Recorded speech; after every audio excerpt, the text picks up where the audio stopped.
এই যে চিকুন রডটা দেখছস, এই যে দুইটা চাক্কা যে একবারে ঘোরাস উড়া দুরা ডাইনে বামে, যে কোনো সময় এই রডটা সুইটটা খুললে যেতে পারে, আর খুললে তুই কেল্লা ফতে। হাই হাই, গাড়ির রডটা কি খুলে গেল নি? আর এই নাটটা দেখছস, হ্যাঁ। এই নাটের উপরে তোর জীবন। হুঁ, এই নাটটা যদি কখনো খুললা যায় বা ভাঙ্গা যায়, তাহলে তুই মায়ের বকে একবারে ভবের দেশে।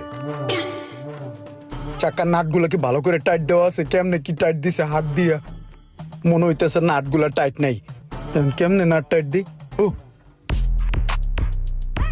চাকার নাটগুলার ভালো করে টাইট দিতে হইব। গাড়ির ভিত্তি কি আরো কোনো সমস্যা রয়ে গেল? এই পাইপটা দেখছস না, হ্যাঁ। এটা হাইড্রোলিক ব্রেকের। এই পাইপটার মধ্যে কোনো একটা ইটের কোনা মনা যদি বাড়ি খায়, ফুড়া হয়ে গেলে গায়ে তাপাস বাস্ট হয়ে যাবো গা, শেষ আর বেরে কইব না। আমার কাছে কেন জানি মনে হইতেছে হাইড্রোলিকের পাইপটা ফুটো হয়ে গেছে, একটু দেখা দাও।